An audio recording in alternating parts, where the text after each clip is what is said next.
청와대를 향한 내부 고발을 이어가고 있는 신재민 전 기획재정부 사무관이 정권 교체기였던 2017년 GDP 대비 나라 빚을 39.4%로 높여놓자는 목표 숫자를 김동연 당시 경제부총리에게서 제시받았다고 말했습니다.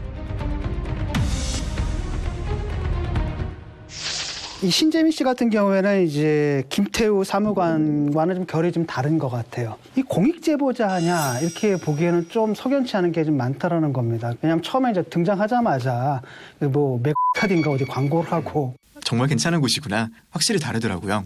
후원금 계좌 열고 뭐 이런 행태가 사실은 진정성 같은 걸 좀 깎아먹은 측면이 있고요. 폭로한 내용들을 가만히 이렇게 보게 되면 우리가 곧 따져보겠지만 사실은 이게 다 맞는 게 아니거든요. 전문가들이 볼 때 좀 무리하다. 이분의 그 주관적인 선의는 인정할 수 있지만 이게 객관적으로 맞는 건 아니다라는 게 이제 대부분 그 전문가들의 평인 것 같습니다.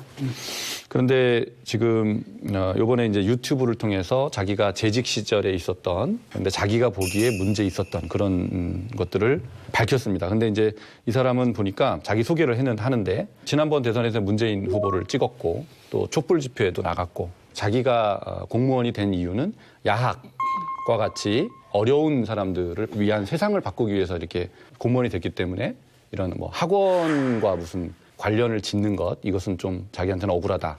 제가 봐도 좀 뭐 학원 광고를 하고 이런 거는 왜 그랬을까? 이런 생각은 들어요. 예. 이분이 자기가 나온 동기를 얘기를 하잖아요. 이렇게 딱 와닿지가 않거든요. 좀 누가 봐도 그게 꼭 그런 사유가 됐어야 되느냐 이런 생각이 좀 들고요. 그래서 저 개인적으로는 좀 뭔가 이렇게 자기 존재와 관련해가지고 굉장히 심리적으로 불안한 느낌을 좀 많이 받았고요. 그러니까 뭐 극단적인 선택도 시도를 하잖아요. 예. 그건 뭐 불안정한 상태다라는 건 맞는 것 그러니까 같아요. 전체 상황의 판단에서 이 사람이 이제 합리적이고 논리적으로 이렇게 판단한다라기보다도 상당 부분 그 판단 자체가 굉장히 정서적이고 이런 쪽으로 좀 치우쳐 있다는 느낌 좀 강하게 받아요. 예. 이 사람의 폭로한 내용에 그야말로 공익성 이게 얼마나 의미가 있는 건가 하는 걸 그래도 뭐 우리가 긍정적으로 보는 게 맞겠다. 다만 그 요번에도 조금 아쉬운 거는 망동어가 뛰니까 꼴뚜기가 뛴다 이런 표현이 있었잖아요. 꼴뚜기가 뛰니까 망동어가 뛴다고 얘기했어요. 그렇죠. 여당에서 이렇게 감정적 대응이랄까 아니면 뭐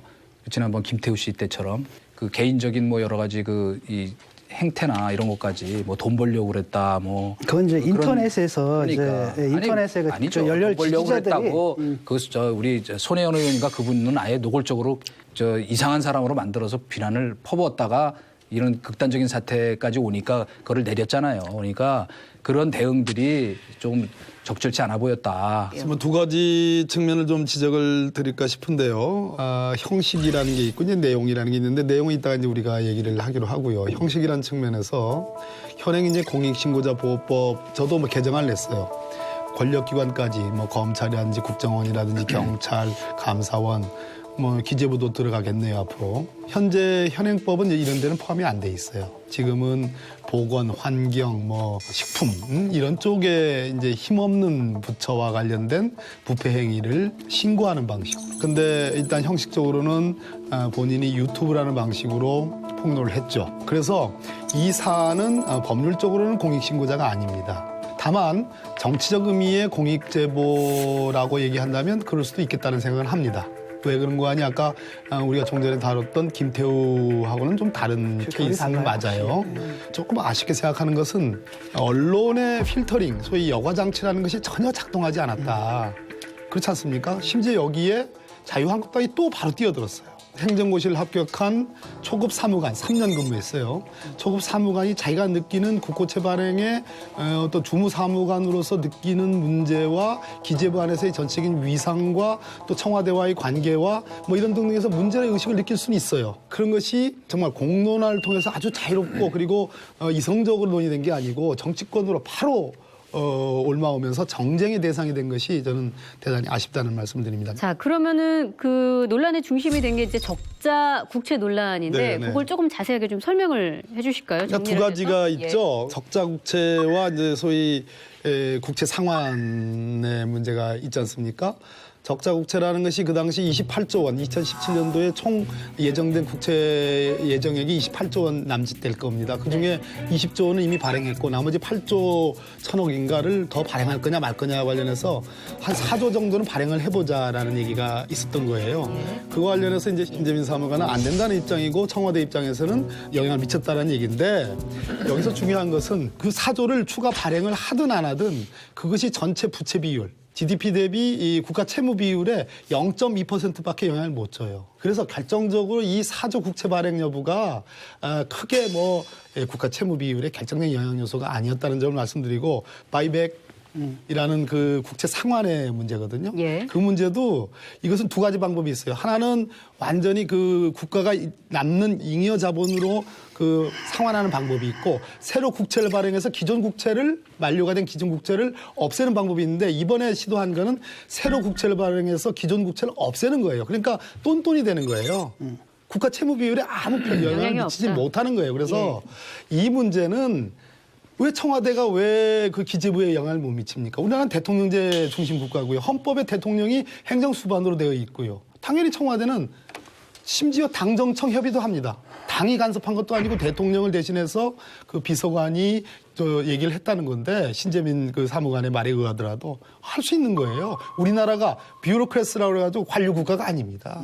조금 첨언을 하자면은 그 사실 2017년이잖아요. 2017년에 그 박근혜 대통령이 탄핵이 돼요. 3월 달인가. 그렇죠? 그때부터는 박근혜 정부가 아닌 겁니다.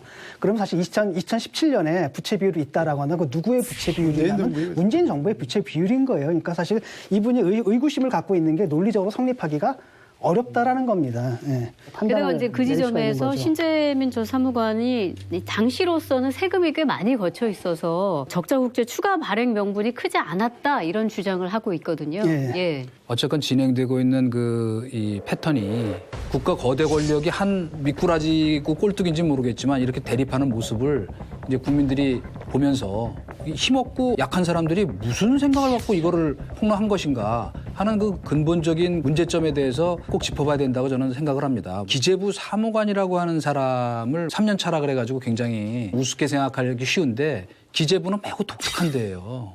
지금 본인도 얘기했죠. 부총리 보고하는데 4번 따라 들어갔다고. 왜 그러냐면 이게 굉장히 전문적 영역들이기 때문에 위에 분들이 사실은 이 실무적인 내용을 정확하게 다 몰라요. 국채 발행하는 것부터 뭐 예를 들면 증권시장 뭐 그다음에 여러 가지 정책들이 그러니까 어떤 경우가 많으냐면 사무관이 기한을 하잖아요, 뭐를. 그러면 그게 과장이 통과되면 이 사람이 직접 차관한테 들고 간다고 사무관이. 경찰 조직이나 무슨 뭐 수사기관처럼 생각하는 거하고는 좀 다르다는 걸 제가 우선 말씀드리고 싶고 이 사람이 약간 전체적인 어떤 그 국채 발행의 그 정무적 의미를 조금 오버했을 수는 있지만은 제일 핵심이 역시 그거 아니에요. 쉽게 얘기하면 회계 마사지 했다는 거 아니에요, 그죠? 정치적 의도를 갖고.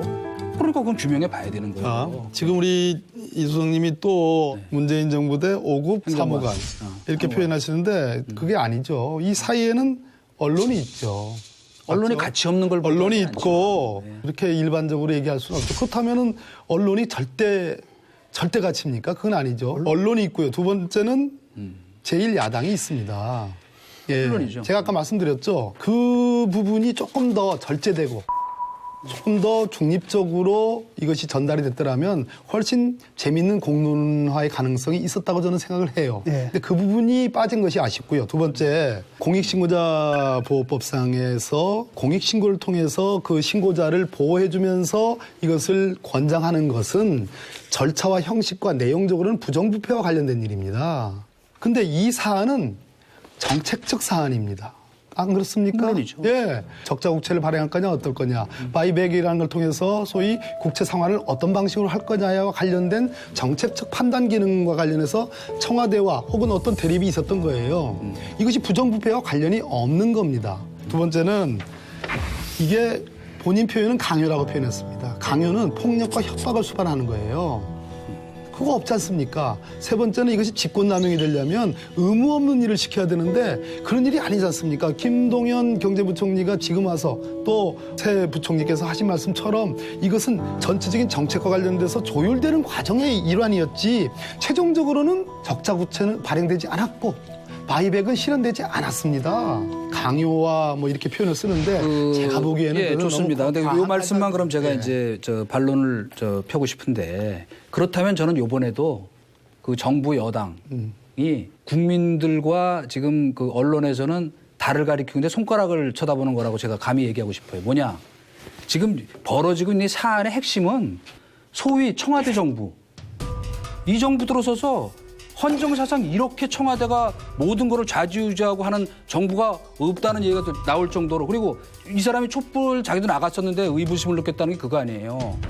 소통과 협치를 하라는 건데 일방적으로 청와대가 지시하고 다 끌고 가더니 국채 발행 비율, 그 중요한 선량한 관리자를 해야 될 저 청와대 정부에서 그것까지 정치적으로 하려고 했다 그러면 의구심을 느끼고 폭로하는 게 당연한 거죠. 그러니까 국민들과 언론과 이쪽에서는 이거를 지금 말하고 있는 건데 이 사람이 무슨 돈 벌라고 뭐 저걸 했다든가 무슨 내용을 잘 모르고 그랬다든가 그거는 이제 따져보면 되는 겁니다. 그렇기 때문에 자, 첫 번째 전제 조건 자체가 잘못됐습니다. 아까 그래봤자 비율이 0.2%거든요. 티가 안 나요.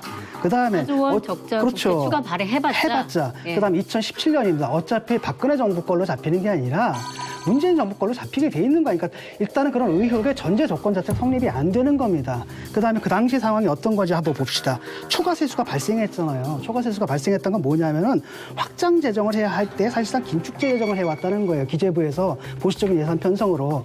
근데 경기를 갖다 살려야 될 때, 그러니까 확장을 해야 되는데 오히려 했단 말이죠. 이게 나왔단 말이죠. 근데 이걸 갖다 이제 빚을 갖거나 이런 게 아니라 왜냐하면 이제 확장 재정을 해야 되는데. 근데 문제는 뭐냐면 그걸 하려면 국회 동의를 받아야 된단 말이죠. 그때 가장 큰 문제가 이제 세계 잉여금이 발생하게 되면 아무래도 국회에서 많은 돈을 갖다가 추경을 갖다가 하는 것보다는 적은 걸 하는 게 훨씬 더 유리하지 않습니까? 그렇기 때문에 정부의 입장에서는 또는 기재부의 또 어떤 부처의 입장에서는 이걸 갖다 갖고 있는 게 낫다. 어차피 나중에 우리가 할 바에는 반면에 신재민 이런 분들 같은 경우는 아니야 재정 건전성 이번 기회에 갚아버리자라고 얘기를 할 수 있는 겁니다. 이렇게 결의가 서로 부딪힐 수가 있는 거잖아요. 그래서 결국은 어떻게 됐느냐? 결국은 안 했어요. 이제 그건 제가 말씀드릴게요. 그러니까 예를 들어가지고 청와대에서 뭐 압박을 한다거나 했다가는 이게 됐어야죠. 또 그것도 아니란 말이죠. 압력이 없었다라고 첫 보시는 번째, 거고. 예. 압력이든 뭐든 청와대의 주장이 끝까지 관철되지 않았다. 뭐 안 왔어요. 그 팩트예요. 그런데 미수범도 처벌하는 거예요. 만약에 보세요. 신재민 제가 사무관의 주장대로 그러하다면 이건 문제 삼을 수 있는 부분이에요. 아니요. 얘기 들어보세요. 문제 삼을 수 있는 부분이라는 점 말씀드리고요. 두 번째는 뭐 이 사람이 어떤 일을 했는지 보죠. 외국인 채권 투자 관리를 총괄했고 국고금 관리를 총괄했고 국유재산 관리기금을 총괄한 그리고 적자 부채의 직접 담당자였어요. 이 업무에 관한 하는 핵심적인 사람이다. 이렇게 얘기를 할 수 있기 때문에 이 사람을 잘 모른다라고 얘기를 해서는 안 된다는 거고요. 그다음에 제가 반론할게요. 아니요. 예. 그다음에 이제 우리 진 교수님 말씀에 대해서 제가 이제 하나씩 반박을 하려고 그래요. 아까 0.2% 말씀하셨어요. 총 부채 비율에서 0.2%만 영향을 미치기 때문에 뭐 그렇게 볼 수도 있어요. 그렇게 볼 수도 있지만 이 사람의 얘기는 8조에 대한 이자만 해도 연 2천억. 연 2천억의 이자를 국민의 세금으로 감당을 해야 되기 때문에 이게 간단한 문제가 아니다. 0.2% 이렇게 가볍게 생각할 사안이 아니다. 그래서 이거는 신중하게 생각을 했어야 된다라는 거예요. 아니요. 그리고 두 번째 논리적으로 그게 아니라 잠깐만요. 0.2% 들어보세요. 잠깐만요. 들어보세요. 논리를 지금 왜곡했잖아요. 0.2%가 문제가 되는 것은 정부에서 뭐냐면 0.2% 빚을 갖다가 덜 진 것처럼 보이게 하기 위했다. 이게 이 얘기인데 0.2%는 그런 티를 내는데 도움이 안 된다라는 거예요. 그래요. 그렇게 볼 그렇죠. 측면이 있어요. 시각이 있지만 그러니까 쉽게 말하면 어쨌든 그 사람이 설명하는 정부의 의도라는 게 논리적으로 말이 안 된다라는 거예요. 그렇지 않죠. 그건 이제 시각의 그 말을 갖다 차이고요. 0.2%다 하더라도 뭐 이자가 얼마인데 이런 식으로 맥락을 갖다 일탈시켜 버리면 안 되죠. 맥락이 논리가. 아니라 이 사람이 한 주장의 내용이고요. 자, 그다음에 아이고 참. 이게 이제 정무적인 말이 안 돼. 말이 안 되는 게 말이 아니에요. 안 나가는 지금 거지. 그러니까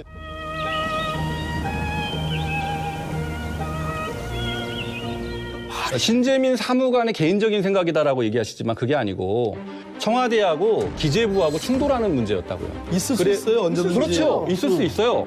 저는 그걸 문제 삼는 게 아니에요. 오히려 근데- 완사이드한 게 이상한 건지. 근데 자꾸 신재민 사무관 개인적인 생각이다 얘기하시기 때문에 얘기를 하는 거예요. 지금 신재민 사무관의 주장에 대해서 시각이 다를 수 있어요. 그러나 이 사람의 주장을 뒷받침하는 근거들을 이 사람이 제시했잖아요. 그러니까 차관보가 핵심은 17년 국가 채무 비율을 덜 떨어뜨리는 겁니다. 라고 신재민 사무관한테 보낸 카톡 메시지가 있잖아요. 차관보가 김동연 전 총리한테 자네는 그렇게 정무적 감각이 그 자리까지 갔으면서 정무적 감각이 그렇게 없느냐라면서 질책을 했다는 내용이 또 있어요. 이런 걸 보면 적자 부채를 해서는 안 된다라는 게 신재문 사무관의 개인적인 생각이 아니라 기재부 내의 어떤 그 공통적인 그런 의견이었다라고 얘기를 해야 맞다는 거예요. 정책에 대해서 바라보는 시각이 다를 수 있다라는 것은 다른 얘기죠. 내가 그 얘기 했잖아요.